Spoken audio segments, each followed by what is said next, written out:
कहानी की शुरुआत होती है एक लड़की को दिखाते हुए जिसका नाम लिली है। वो अपने स्टेप फादर के टॉर्चर से परेशान होकर घर से भाग आई है और इस वक्त वो अपने बॉयफ्रेंड नील के साथ जंगल में है। अब रास्ता काफी लंबा था, इसलिए दोनों थोड़ी देर रेस्ट करने के लिए रुकते हैं। लेकिन यहाँ पर लिली के हौसले थोड़े डगमगाने लगते हैं और वो घर में कॉल करने वाली होती है कि नील उसे मना करता है और कहता है अब पीछे मुड़कर देखने का कोई फायदा नहीं है, हमें खुद पर भरोसा रखकर आगे बढ़ जाना चाहिए। इसके बाद दोनों फिर से सफर शुरू करते हैं। कुछ देर चलने के बाद उन्हें एहसास होता है कि उनके पास पीने का पानी खत्म हो चुका है और ऊपर से जंगल में अंधेरा भी छाने लगा था। इसलिए वो फैसला करते हैं कि यहीं रुककर टेंट लगाया जाए। लिली टेंट लगाने लगती है और नील पानी ढूंढने के लिए चला जाता है। लेकिन टेंट के अंदर बैठी लिली अचानक नोटिस करती है कि नील उसका मोबाइल भी अपने साथ ले गया है, जिससे वो परेशान हो जाती है और सारी रात नील का इंतजार करती है। लेकिन सुबह हो जाती है पर नील वापस लौटकर नहीं आता। अब उसका हौसला पूरी तरह टूट चुका था, इसलिए वो अकेली आगे बढ़ने लगती है। तभी उसे पास से जंगली जानवरों की डरावनी आवाजें सुनाई देती हैं, जिससे वो घबराकर दौड़ती है और तभी उसे एक घर नजर आता है।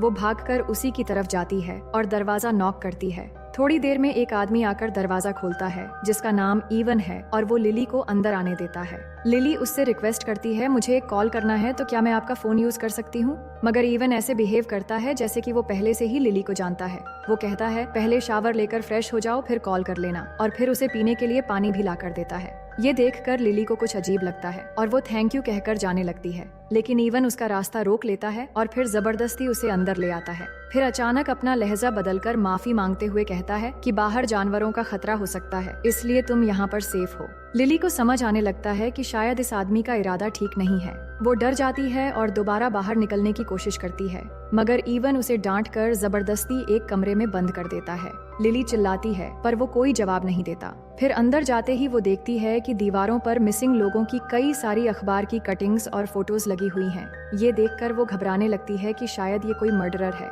वो इधर उधर कुछ ऐसा ढूंढने लगती है जिससे अपना बचाव कर सके, तो एक बॉक्स के अंदर उसे एक हथौड़ा मिल जाता है। तभी ईवन आ जाता है और कहता है ये तुम क्या कर रही हो? फिर उसके हाथ से हथौड़ा ले लेता है और कमरे से बाहर निकल जाता है। लिली डर और घबराहट में रोने लगती है और उसे लग रहा था कि शायद वो किसी साइको किलर के जाल में फंस गई है। वहीं ईवन जाकर अपने घर का सिक्योरिटी सिस्टम ऑन कर देता है, जिससे बाहर निकलने वाले सारे रास्ते बंद हो जाते हैं। फिर थोड़ी देर बाद वापस आता है और लिली को खाना देते हुए कहता है अब तुम्हें नहा लेना चाहिए। वो मना करती है तो वो फिर से गुस्सा करने लगता है। लिली घबराकर उससे रिक्वेस्ट करती है मुझे यहाँ से जाने दो, मगर ईवन उसे जबरदस्ती बेसमेंट में ले जाता है जहाँ एक ट्रेडमिल रखी होती है। ईवन उसे अजीब लहजे में कहता है कि तुम्हें इस पर चलना चाहिए।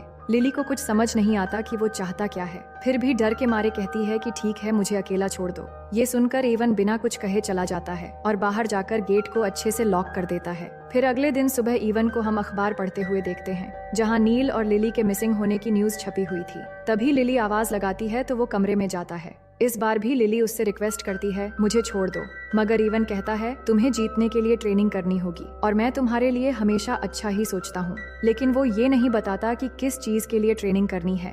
वक्त ऐसे ही बीतने लगता है और वो लिली को कमरे में ही रखकर उसकी जरूरतों का ध्यान रखता है। रात को सोने के लिए बिस्तर लगाता है और खाने पीने का सामान भी लाकर देता है। फिर एक सुबह वो फिर से लिली के कमरे में आता है और नीचे एक मैट लगाकर उस पर लेट जाने के लिए कहता है।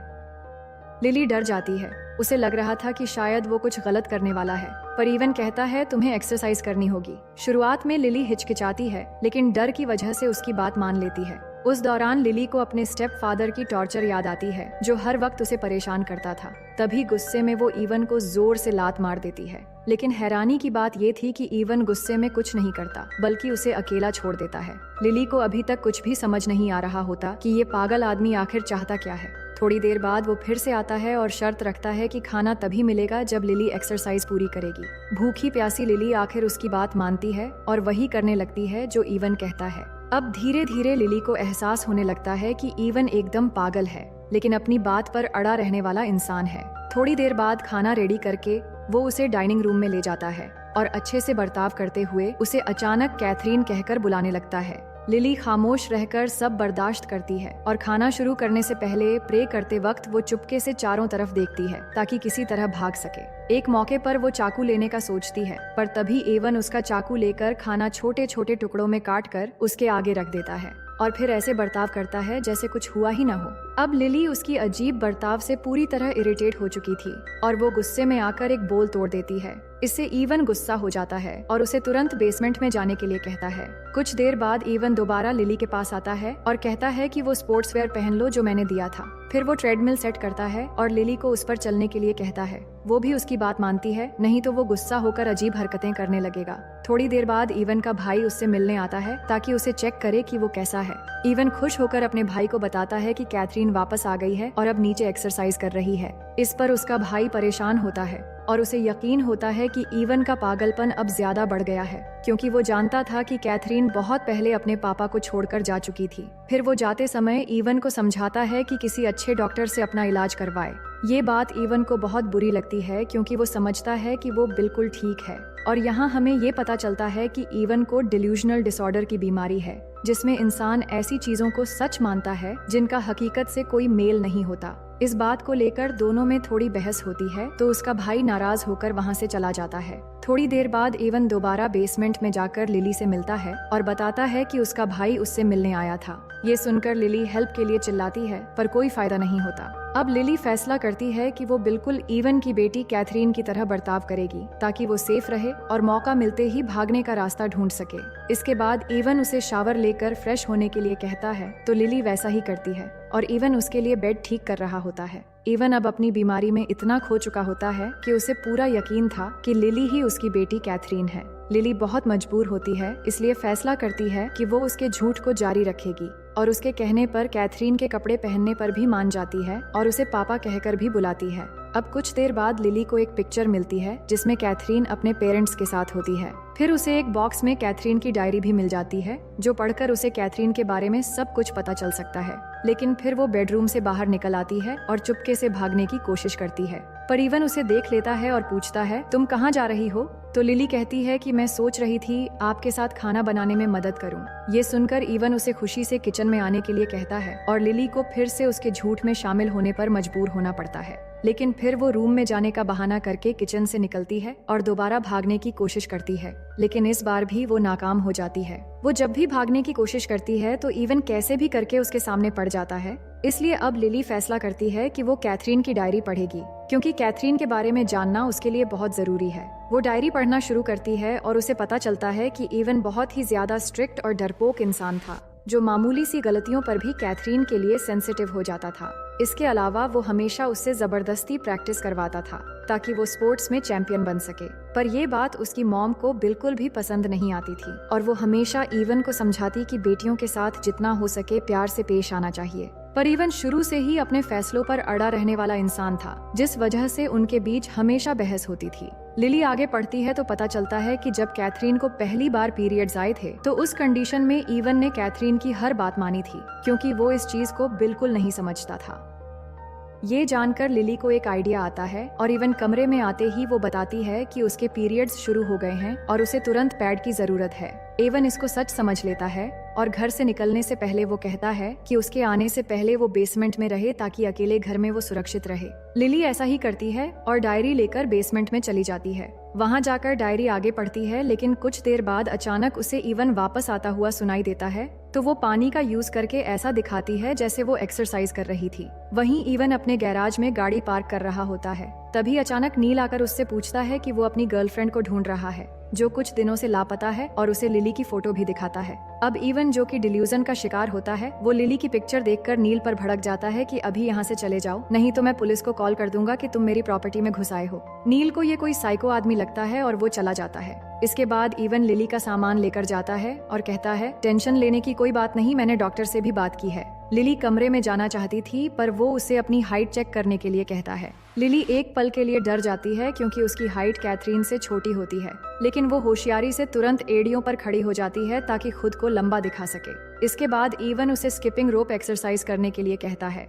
लेकिन अब तक उसकी बातें झेलते झेलते लिली पूरी तरह थक चुकी होती है और गुस्से में हमला करके उसे रस्सी से बहुत मारती है। इसके बाद वो भागने की कोशिश करती है मगर दरवाजा बंद होता है, इसलिए वापस आकर इवन से चाबियां मांगती है, लेकिन चाबी देते वक्त वो उसे पकड़ लेता है और गुस्से में चिल्लाने लगता है, जिससे लिली डर के मारे रोने लगती है। उस रात लिली फिर से कैथरीन की डायरी पढ़ना शुरू करती है और पता चलता है कि इवन की बीवी की मौत एक एक्सीडेंट में हो गई थी जिसके बाद कैथरीन अकेली अपने बाप के साथ रह गई थी। तभी इवन लिली को खाने के लिए बुलाता है तो लिली डाइनिंग रूम में जाती है। हालांकि इवन को रस्सी से मारने के बाद वो घायल हो चुका होता है, फिर भी हमेशा की तरह वो लिली की केयरिंग करता है। ये देखकर लिली को गिल्ट होता है और वो इवन से माफी मांगती है। फिर वो बहाना बनाती है कि अब छुट्टियां खत्म हो रही हैं और उसे जल्द ही स्कूल जाना होगा। मगर इवन बड़ी शांति से जवाब देता है कि अब तुम्हारी पढ़ाई घर पर ही होगी, क्योंकि बाहर मुझे किसी पर भरोसा नहीं है। अब खाना खाने के बाद इवन कहता है कि चलो हाइड एंड सीक खेलते हैं, जैसे वो अपनी बेटी कैथरीन के साथ खेलता था।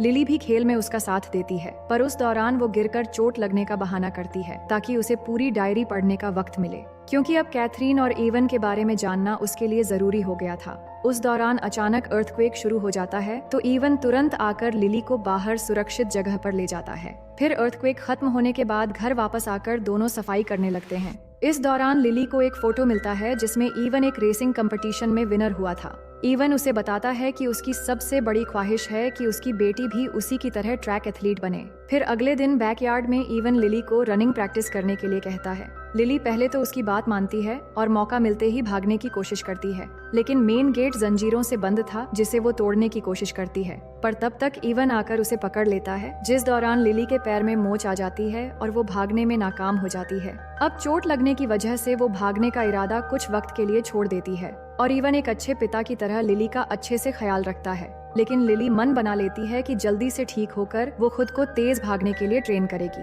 अब वक्त बीतने लगता है, महीने गुजर जाते हैं और लिली कैथरीन बनने का ड्रामा जारी रखती है। धीरे धीरे वो इवन की ट्रेनिंग की आदत डाल लेती है और यहीं से दोनों के बीच एक अजीब सा रिश्ता बनने लगता है। कभी कभी लगता है कि लिली उसे अपना पिता मानने लगी है। इवन भी उस पर प्राउड महसूस करता है, खासकर जब वो कैथरीन के पुराने ट्रेनिंग रिकॉर्ड्स तोड़ देती है। इसके बाद एक दिन इवन बताता है कि उसने उसका नाम एक रेसिंग कंपटीशन के लिए रजिस्टर करवा दिया है और उसके पास तैयारी के लिए बस 7 हफ्ते हैं। ये सुनकर लिली खुश होने का दिखावा करती है और यादगार के लिए उसके साथ एक सेल्फी भी लेती है।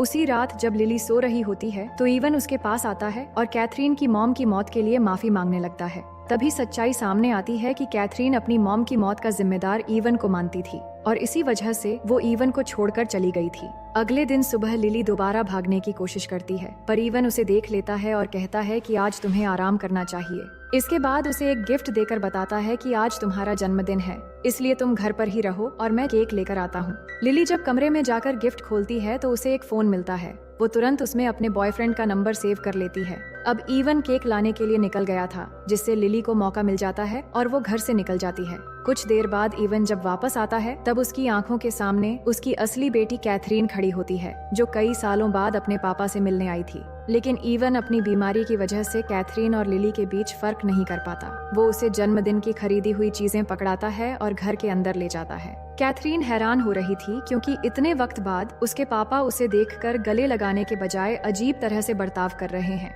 इसके बाद इवन कैथरीन को उसके कमरे में भेजकर उसके लिए बर्थडे सरप्राइज तैयार करने लगता है। अब कैथरीन को कमरे में आकर अपनी पुरानी डायरी मिलती है और जैसे ही वो पन्ने पलटती है तो उसे आखिर में कुछ नए नोट्स मिलते हैं जो लिली ने अपने बारे में लिखा था। और तभी उसके सामने लिली आ जाती है, जो शायद कुछ सोचकर वापस लौट आई थी। कैथरीन डर जाती है कि तुम कौन हो। लिली थोड़ा ड्रामा करती है और अजीब तरह से कहती है कि मैं तुम्हारी यंगर वर्जन हूँ, मैं तुम्हारी तरह जीती हूँ और अब तुम्हारे ट्रैक रिकॉर्ड को भी पीछे छोड़ दिया है। इसके बाद वो कैथरीन को ब्लेम करने लगती है कि तुमने अपने पापा को छोड़कर बहुत बड़ी गलती की है, जिसकी वजह से उनकी दिमागी हालत और बिगड़ गई। एक्सीडेंट में तुम्हारी मॉम के मरने के बाद तुम्हें अपने पापा का साथ देना चाहिए था, जबकि तुमने उन्हीं को मौत का जिम्मेदार ठहराकर उन्हें छोड़ दिया। ये सब कुछ सोचकर मैं वापस लौट आई हूँ। मैंने अपनी लाइफ में सब कुछ खो दिया था, लेकिन अब किस्मत से एक पिता मिले हैं और मैं उन्हीं की बेटी हूँ। लेकिन तुम टेंशन मत लो, अब मैं वापस आ गई हूँ अपने पापा का ख्याल रखने के लिए। तुम सब कुछ छोड़कर तो पहले ही चली गई थी और अब दुनिया से भी चली जाओगी तो कोई फर्क नहीं पड़ेगा। इसके बाद वो अचानक चाकू उठाकर कैथरीन पर हमला कर देती है, जिससे कैथरीन वहीं गिरकर मारी जाती है। अब लिली ने फैसला कर लिया था कि वो कैथरीन बनकर उसी की जिंदगी जिएगी। इसके बाद वो नई ड्रेस पहनकर इवन के साथ कैथरीन का बर्थडे सेलिब्रेट करती है और इवन लिली को ही कैथरीन मान लेता है। फिर लिली कहती है कि चलो पापा, हम शहर घूम कर आते हैं, और इवन भी बिना सोचे हामी भर देता है। अब कार में बैठकर लिली अपने फोन से अपने बॉयफ्रेंड का नंबर डिलीट कर देती है और पूरी तरह इवन को ही अपना पापा मानकर अपनी जिंदगी को एक नया मोड़ दे देती है। और इसी सस्पेंस के साथ ये कहानी यहीं पर खत्म हो जाती है। तो दोस्तों, मैं उम्मीद करती हूँ कि ये कहानी आपको पसंद आई होगी।